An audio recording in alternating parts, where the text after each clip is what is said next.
Scripture portions of the day. Day 55. Luke 4, OANT. But Yeshua, being full of the Spirit of holiness, returned from the Jordan, and the Spirit led him into the wilderness, to be tempted by the devil for 40 days. And he ate nothing in those days. And when he had finished them, at the end he was hungry. And the devil said to him, If you are the Son of God, tell this stone to become bread. Yeshua answered and said to him, It is written, A man does not live by bread alone, but every word uttered of God. And Satan took him up to a high mountain, and he showed him all the kingdoms of the earth in a short time. And the devil said to him, I shall give you all this dominion and all its glory, for it is delivered to me, and I give it to you, whomever I want. If therefore you will worship before me, it will all be yours.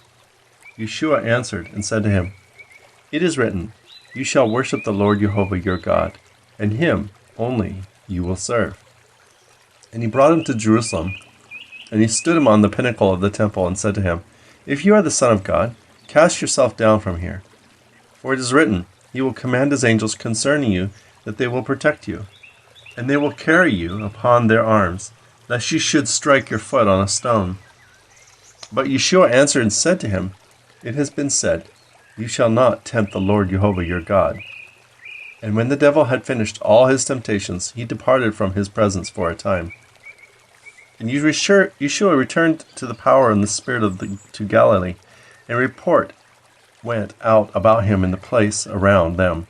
And he was teaching in their assemblies, and he was being praised by every person. And he came to Nazareth, where he had been raised, and he was as accustomed. He entered the synagogue on the Sabbath day, and he stood up to read. And the scroll of Isaiah the prophet was given to him, and Yeshua opened the scroll, and he found the place where it is written, The Spirit of the Lord Jehovah is upon me, and because of this he has anointed me to preach the good news to the poor, and has sent me to heal broken hearts, and to proclaim liberty to the captives, vision to the blind, and to restore the crushed with forgiveness, and to proclaim the acceptable era of the Lord Jehovah. And he rolled up the scroll, and he gave it to the minister, and he went and sat down. But all that were in the synagogue fixed their eyes upon him. And he began to say to them, Today this scripture is fulfilled in your ears. And all of them were testifying to it. And they were amazed at the words of grace that came out of his mouth. And they were saying, Is not this Joseph's son? Yeshua said to them, Doubtless you will say to me this proverb, Physician, heal thyself. And everything that we are hearing that you have done in Capernaum, do also here in your town. But he said, Assuredly I say to you, there is not a prophet who is received in his town. For truly I say to you that many widows were in Israel in the days of Elijah the prophet, when the heavens were shut for 3 years and 6 months, and there was a great hunger in all the land. And Eliah was not sent to the one of them, except Sarepta the Sidon unto the widow woman. And there were many lepers among Israel in the days of Elisha and prophet, and not one of them were purified, except Naaman the Syrian. And they, when they were in the synagogue, heard these things, they were filled with rage. And they arose, and they thrust him outside the city, and they brought him unto a ridge of the mountain on which the city was built, to cast him from the precipice. But he passed through the midst of them, and departed. He went down to Capernaum, a city of Galilee, and he was teaching them on the Sabbath. And they were astonished at his teaching, for his message was with authority. And there was a man in the synagogue who had a spirit of filthy demons in him, and he cried with a loud voice. And he said, Let us alone. What business do we have with you, Yeshua Nazarene? You have come to destroy us? I know you who you are, the Holy One of God. And Yeshua rebuked it and said, Shut your mouth, and come out of him. And the demon threw him in the midst, and it came out from him, while it did him no harm.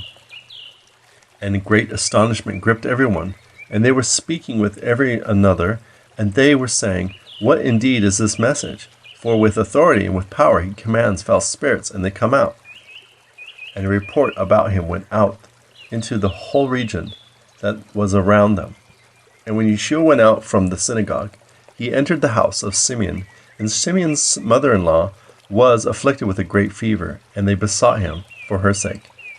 And he stood over her and rebuked her fever, and it left her, and at once she rose, and she was waiting on them. But the sun was setting, and they were brought to him all those who were very ill, various diseases, and he laid his hand on each one of them, and healed them. And many demons were going out from many of them. They screamed, and they were saying, "You are the Messiah, the Son of God." And he was rebuking them, and he was not allowed them to say that they knew that he was the Messiah. And at daybreak he went out by himself to a deserted place, and the crowds were seeking him, and came to his place, and they held to him, and that they would not depart from them. But Yeshua said to them, "I must proclaim the kingdom of God to other cities also, for it is this that I am sent." And he was preached in the synagogues of Galilee. Genesis 37, Septuagint. And Jacob dwelled in the land where his father sojourned, in the land of Canaan. And these are the generations of Jacob. And Joseph was 17 years old, feeding the sheep of his father with his brethren, being young, with the sons of Bala, and with the sons of Zilpah, and the wives of his father. And Joseph brought to Israel their father their evil reproach. And Jacob loved Joseph more than all his sons, because he had to him the son of old age, and he made for him a coat of many colors. And his brethren, having seen that his father loved him more than all his sons, hated him, and could not speak anything peaceable to him. And Joseph dreamed a dream, and reported it to his brethren. And he said to them, "Hear this dream which I have dreamed. I thought you were binding sheaves in the middle of the field, and my sheaf stood up and was erected, and your sheaves turned round, and did obeisance to my sheaves." And his brethren said to him, "Shalt thou indeed reign over us? And shalt thou indeed be Lord over us?" And they hated him still more for his dreams and for his words. And he dreamed another dream, and related it to his father and to his brethren, and said, "Behold, I have dreamed another dream, and it was as where the sun and the moon and the 11 stars did me reverence." And his father rebuked him, and said to him, "What is this dream which thou dreamed? Shall indeed both I and thy mother and thy brethren come and bow before thee to the earth?" And his brethren envied him, but his father observed the saying. And his brethren went to feed the sheep of their father to Shechem. And Israel said to Joseph, "Do not thy brethren feed their flock in Shechem? Come, I will send thee to them." And he said to him, "Behold, I am here." And Israel said to him, "Go, and see if thy brethren and the sheep are well, and bring me word." And he sent him out of the valley of Kebron, and he came to Shechem. And a man found him wandering in the field, and the men asked him, saying, "What seekest thou?" And he said, "I am seeking my brethren. Tell me where they feed their flocks." And the man said to him, "They have departed thence, and I heard them saying, Let us go to Dothan." And Joseph went after his brethren, and found them in Dothan. And they spied him from a distance before he drew nigh to them, and they wickedly took counsel to slay him. And each said to his brother, "Behold, the dreamer comes. Now then, come, let us kill him, and cast him into one of the pits. And we will say, An evil wild beast has devoured him, and we shall see what his dreams will be." And Reuben, having heard it, rescued him out of their hands, and said, "Let us not kill him." And Reuben said to them, "Shed not blood. Cast him into one of these pits in the wilderness, but do not lay your hands upon him, that he might rescue him out of their hands, and restore him to his father." And it came to pass, when Joseph came to his brethren, that they stripped Joseph of his many-colored coat that was upon him. And they took him, and cast him into the pit, and the pit was empty, and it had not water. And they sat down to eat bread, and having lifted up their eyes, they beheld, and lo, Ishmaelitish travelers came from Gilad, and their camels were heavily loaded with spices, and resin, and myrrh, and they went to bring them to Egypt. And Judah said to his brethren, "What profit is if we slay our brother, and conceal his blood? Come, let us sell him to these Ishmaelites, and let not our hands be upon him." because he is our brother and our flesh. And his brethren hearkened. And the men, the merchants of Midian, went by, and they drew, and lifted Joseph out of the pit, and sold Joseph to the Ishmaelites for 20 pieces of gold. And they brought Joseph down into Egypt. And Reuben returned to the pit, and sees not Joseph in the pit, and he tore his garments. And he returned to his brethren, and said, The boy is not, and I whither I am yet to go. And having taken the coat of Joseph, they slew a kid of the goats, and stained the coat with his blood. And they sent the coat of many colors, and they brought it to their father, and said, This we have found. Know if we buy thy son's coat or no. And he recognized it, and said, It is my son's coat. An evil wild beast has devoured him. A wild beast has carried off Joseph. And Jacob rent his clothes, and put sackcloth on his loins, and mourned for his son many days. And all his sons and his daughters gathered themselves together, and came to comfort him.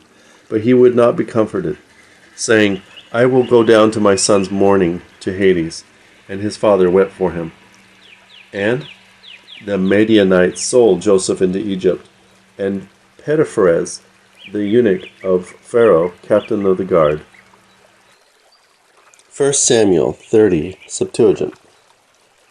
And it came to pass when David and his men had entered Ziklag on the third day, that Amalek had made upon an incursion upon the south, and upon Ziklag, and smitten Ziklag, and burnt it with fire. And as to the women, and all things that were in it, great and small, they slew neither man nor woman, but carried them captives, and went on their way. And David and his men came into the city, and behold, it was burnt with fire, and their wives and their sons and their daughters were carried captive. And David and his men lifted up their voice, and wept till there was no longer any power within them to weep. And both the wives of David were carried captive, Achneam the Jezreelitess, and Abigail, the wife of Nabal the Carmelite. And David was greatly distressed, because the people spoke of stoning him, because the soul of all the people were grieved, each of his sons and his daughters. But David strengthened himself in the Lord his God. And David said to Abiathar, the priest of the son of Ahimelech, Bring near the ephod. And David inquired of the Lord, saying, Shall I pursue after this troop, and shall I overtake them? And he said to him, Pursue, for thou shalt surely overtake them, and thou shalt surely rescue the captives. So David went, he and the 600 men with him, and they came as far as the brook of Bosor, and the superfluous ones stopped. And he pursued them with 400 men, and there remained behind 200 men, who tarried on the other side of the brook of Bosor.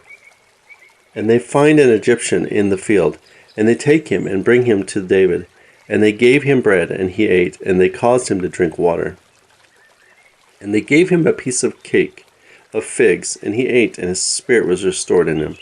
For he had not eaten bread, and now had not drunk water 3 days and 3 nights. And David said to him, Whose art thou, and whence art thou? And the young man, the Egyptian, said, I am the servant of Amalekite, and my master left me, because I was taken ill 3 days ago. And he made an incursion on the south of Kelethite, on the parts of Judea, and on the south of Shelub, and we burnt Ziklag with fire. And David said to him, Wilt thou bring me down to this troop? And he said, Swear now to me, by God, that thou wilt not kill me, and that thou wilt not deliver me into the hands of my master, and I will bring thee down to this troop.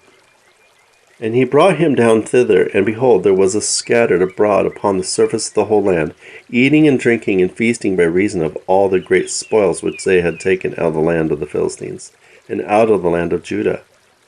And David came upon them, and smote them from the morning till the evening, on the next day, and not one of them escaped, except 400 young men, who were mounted on camels and fled. And David recovered all the Amalekites had taken, and he rescued his 2 wives.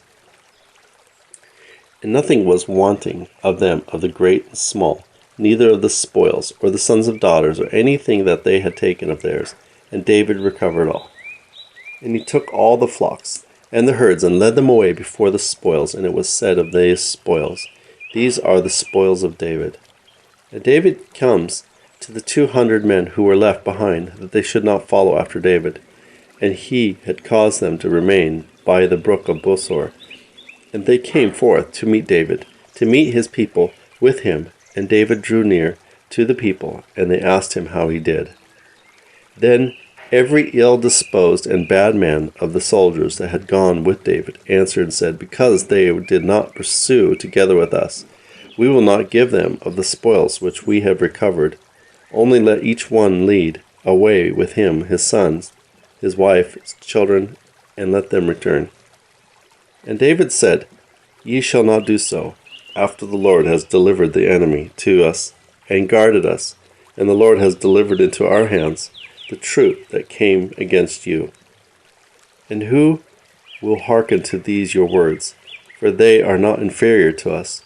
For according to the portion of him that went down to the battle, so shall they be a portion of him that abides with the baggage. They shall share alike. And it came to pass from that day forward that it became an ordinance and a custom in Israel unto this day. And David came to Ziklag, and sent to the spoils of the elders of Judah, and to his friends, saying, Behold, some of the spoils of the enemies of the Lord. And to those in Bethsur, and those in Ramah in the south, and those in Gethor, and those in Aroer, and those in Am-adi, and to those in Saphi, and to those in Esthi, and to those in Geth, and to those in Simmeth, and to those in Saphek, and to those in Themath, and those in Carmel, and those in the cities of Jerahmeel, and those in the cities of Genezite, and those in Jerimuth, and those in Beersabi, and those in Nambi, and in those in Hebron, and all the places which David and his men had passed through. 1 Samuel 31, Septuagint. And the Philistines fought with Israel, and the men of Israel fled from before the Philistines, and they fall down wounded in the mountain of Gelbu. And the Philistines pressed closely on Saul and his sons, and the Philistines smite Jonathan, and Menendeb, and Melchizedek the son of Saul. And the battle prevailed against Saul, and the shooters with arrows, even the archers, find him, and he was wounded under the ribs. And Saul said to his armor-bearer, Draw thy sword, and pierce me through with it, lest these uncircumcised come and pierce me through, and mock me. But his armor-bearer would not, for he feared greatly. So Saul took his sword and fell upon it. And his armor-bearer saw that Saul was dead, and he fell also upon his sword, and died with him. So Saul died, and his 3 sons, and his armor-bearer in that day together. And the men of Israel who were on the other side of the valley, and those beyond Jordan, saw that the men of Israel fled, and that Saul his sons were dead, and they leave their cities and flee, and the Philistines come and dwell in them. And it came to pass on the morrow that the Philistines come to strip the dead, and they find Saul and the 3 sons fallen in the mountains of Gelbu. And they turned him, and stripped him off his armor, and sent it into the land of the Philistines, sending round glad tidings to their idols and to their people. And they set up his armor at the temple of Ashtarte, and they fastened his body on the wall of Baal-sam. And the inhabitants of Jabes and Galad hear what the Philistines did to Saul. And they rose up, even every man of might, and marched all night, and took the body of Saul, and the body of Jonathan his son from the wall of Baal-sam. And they bring them to Jabes, and burn them there. And they take their bones, and bury them in the field that is in Jabes, and fast 7 days. Psalms 49. To the chief musician, a psalm for the sons of Korah. Hear this, all ye people, give ear, all ye inhabitants of the world, both low and high, rich and poor, together. My mouth shall speak of wisdom, and of the meditation of my heart shall be of understanding. I will incline my ear to a parable. I will open my dark sayings upon the harp. Wherefore shall I fear in the days of evil, when the iniquity of my heels shall compass me about. They that trust in wealth, and boast themselves in the multitude of their riches, none of them can by any means redeem his brother, nor give to God a ransom for him. For the redemption of their soul is precious, and it ceases forever, that he should still live forever, and not see corruption. For he sees that wise men die, likewise the fool and the brutish person perish, and leave their wealth to others. Their inward thought is that their houses shall continue forever, and their dwelling places to all generations. They call their lands after their own names. Nevertheless, man, being in honor, abideth not. He is like the beasts that perish. This is their way, is their folly, yet their posterity approve their sayings. Selah. Like sheep they are laid in the grave. Death shall feed on them, and the upright shall have dominion over them in the morning, and their beauty shall consume in the grave from their dwelling. But God will redeem my soul from the power of the grave, for he shall receive me. Selah. Be not thou afraid when one is made rich, when the glory of his house is increased. For when he dieth, he shall carry nothing away. His glory shall not descend after him. The while he lived, he blessed his soul, and men will praise thee. And when thou dost well to thyself, he shall go to the generation of his fathers. They shall never see light. Man that is in honor, and understanding not, is like the beasts that perish.